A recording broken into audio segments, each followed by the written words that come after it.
Whenever you ask the next woman, and the next woman also asks the next one after her, what kind of a partner she wants, you are going to get literally the same answer: a man who is God-fearing, responsible, kind, and all the good attributes there are. Should you now leave the camp of women and enter the men's, with the same question, you are going to get told, my ideal woman needs to be very respectful, submissive, supportive, you know the rest. And with these widely shared expectations, we form the understanding that everyone definitely has an idea of who they want, right? And since everyone knew who they wanted, you would expect that we would all go after them, and when we go after them, you would also expect then that our relationships and friendships with them to last, agreed? Because, it should seem, there is nothing we would not do for these ones whom we truly love, right? It is just like how God loves us and still cares for us no matter how much we sin against Him. But what do we see in our world today? Friends quickly becoming enemies, lovers of yesterday turning into total strangers today, husbands and wives who swore an oath for life not too long ago now getting done apart by the least quarrels, and the biggest reason to do with these is not because there is little or no love left in us, but because we are not intentional about the relationships we desire, or let me say, we simply do not want what we think we want enough. Matthew 7 verses 7-8. Ask, and it shall be given to you, seek, and you will find, knock, and it will be opened to you. A strong desire alone cannot get you the partner you want. You must be ready and willing to put yourself in the best position to attract the kind of people you want, and this can be addressed by asking yourself this simple question: that, do the God-fearing and caring type of men I want also want my kind? If the answer is no, then you ask yourself again, what must I do to become what they want? Yes, you have your flaws, but you can grow. Finding the right partner is more a you problem than it is a them problem. You could be regular at church service, attend all the programs, yet never be noticed, but the one time where you ushered during the Children's Week service would direct the right eyes on you. Why is that? Listen, it is not even about giving yourself that exposure always. That doesn't work for everyone. Rather, it is a matter of acknowledging that all people may praise you and your dedication for God's work, but when it comes to choosing what they desire from their partners, everyone prioritizes different things. So, instead of doing everything you know how to do best, hoping that the man you want notices you, be rather more intentional about it. Take the bold step to find out what he or men his kind want, then do them too. If he wants an active at church type, you get active, but if he wants his women calm and unnoticed, show him what worshiping in truth and spirit is all about. Ruth labored all day on Boaz's field. Many men saw her, including Boaz, but that alone was not enough to get Boaz to propose marriage to her. Again, all in Israel who knew Ruth knew her to be loyal, and that her dedication to her mother-in-law, Naomi, was pure, and for all men looking for lifelong partners at the time, what more could they have wanted? But I shall say again, even these qualities, on their own, were not enough to get noble men asking Ruth's hand out in marriage. In the end, it was Ruth's bold initiative to show Boaz her vulnerable side, to make him know that he was exactly what she was looking for, was what touched Boaz's heart to marry her. People assume that all it takes to build the godly relationships they want is to behave just as they have always behaved, and then wait it out, in hope that the supposed right man would locate them. A bit of a safe approach, all right. You shall eventually get somebody, but I can assure you, they would not be what you want, and by then, it shall all be too late for you. What you must however do is simple. When you discover that the people you want actually want something quite different, probably someone more ambitious, more assertive, more supportive, or more caring than you are, you should humbly respect their preference, but then, begin to work on yourself in a way that would portray you as capable of meeting their standards, because in truth, you are capable of anything. You just have to want it enough, because when you do, you realize that the sacrifices you make to accommodate the good people you want in, paves a way for your own growth as a believer, and in the long run, it is also what makes relationships work. It is a shame that most people would rather give up than be like, it was not meant to be, without even giving themselves the opportunity to learn and grow. Makes me question, what is a believer doing with such lazy talks? What is not meant to be? Have you tried and it did not work? How hard did you even try? What tweaks did you even make to the last approach? Go give it another try, but this time around, consider their feelings. If you cannot do this, then I am sorry, you do not want what you claim to want enough. The next mistake you can easily make when choosing a partner is marrying for the wrong reasons. Marrying because you are lonely is not a good enough reason. Marrying because you think you are aging is also not a good reason. Marrying because all your mates are doing so is not a good reason. Marrying because you got pregnant or you impregnated someone is not a good enough reason. Marrying because you have the money to attract every woman you desire is also not a good reason. And the diciest of them all, marrying because you think you cannot let a good man or woman go is never a good reason to marry someone, trust me. The only good reason should be, marrying only when you are ready. It may not take much to cheer a lonely man up, but it shall definitely take much more to make a marriage work. When you consider marrying because you think you are aging, you are likely to settle for less.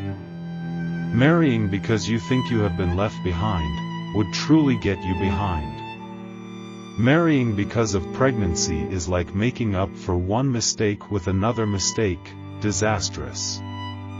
Marrying because of money will introduce you to problems money cannot solve, emotional problems.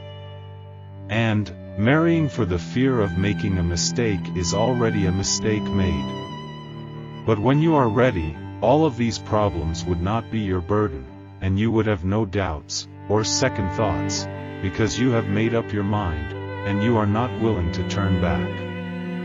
The wise heart will know the proper time and procedure. For there is a proper time and procedure for every matter, though a person may be weighed down by misery. Ecclesiastes 8 verses 5-6. To tell you the truth, when it comes to taking this next big step of your life, which is marriage, no amount of readiness would prepare you for the uncertainties of life really. However, the reason why we advise that you wait until you are ready is because, being ready is in fact a mindset, you stay locked in, like you have no other option than to make it work no matter what. The key indicator of whether you are ready or not is your heart. As a matter of fact, we all desire to accomplish different things before we can truly believe we are ready. It could be a business goal, or a career goal itself. We make the projection that until we accomplish this or that, all other things can wait. And that is great, because, I tell you for a fact, marriage can become a distraction. Your heart knows what it wants all the time, listen to it, so you don't make a mistake. Again, we rightly set standards for people to meet before we can settle with them, but we fold when many come and fail to meet them. But unless you are willing to sacrifice extra till the end of your lifetime, never lower your standards for anyone, because you shall regret it. Keep this in mind, that the right people always come at the right times, never the wrong time. Many people are experiencing marriage crises today because they married for the wrong reasons. Popular amongst them is, they lowered their standards for somebody. Most people genuinely do not have a reason why they have to settle down, but they do anyway, because they think they need to, or they believe their faith expects them to. And I say, these are all not good enough reasons to marry someone. If they were, majority of the world's population are religious people, we should not be having this many divorce cases. You see, how you react to challenges, trials and setbacks is very crucial here.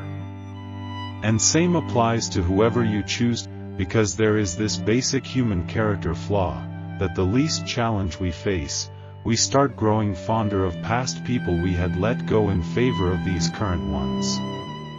But I tell you what, it is not worth it, and if you keep doing that, you would create more mess instead of solving the one that is already before you.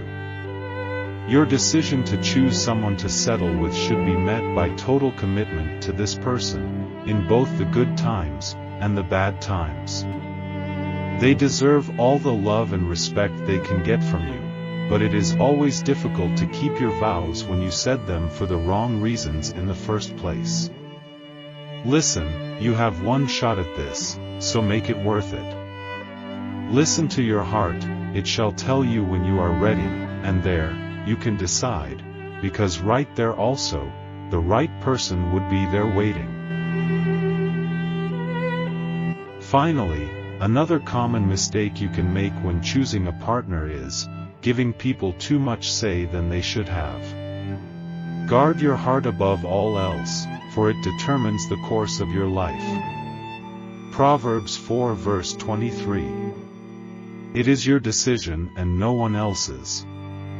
People cannot do more than advise you, based on their experience and all that, but at the end of day, it is you that decides, and so, be careful how much you allow outside influences affect your choice.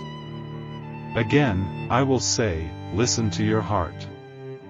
People can only share their opinions based on what they see. It is also true that they can have your best interests at heart, but they cannot want your best interests more than you do for yourself.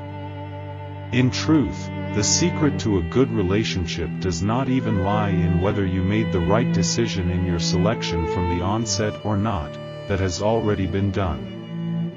The success of a relationship depends on how badly both of you want it.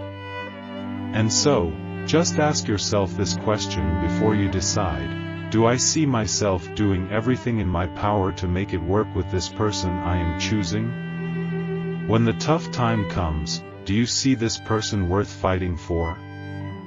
Look, when you make people decide for you and things do not go so smoothly along the way, you would quickly point fingers at them, and how much they were wrong, instead of picking yourself up to stand up to the challenge. As you know, it is easy to blame others when their counsel does not prove to be so wise along the line all right, but at the end of the day, who suffers for these bad choices? You and only you. Marriage is a special journey, one where you shall never stop learning and growing together with this your other person. But there cannot be growth where there is blame games, especially when you always have doubts about your choice of partner in the first place. This is why it is essential that you make the decision yourself, to be able to live with it more easily when the tough days come. Brethren, let people slate you for letting go of whom they would otherwise call the good man or good woman, but find peace in your heart, knowing they may be good as others claim, but their goodness is apparently not so good for you. Listen to your heart, and never fall for no intimidation or deceit. Be sure to want to settle only for the right reason. Set your standards, and believe me when I say, the right man or woman would not make you review it. Make your decision with faith, go all out for the people you love, and try, again, then, again, and again to make it work, and God in His everlasting grace will surely make it work, in Jesus' mighty name, Amen.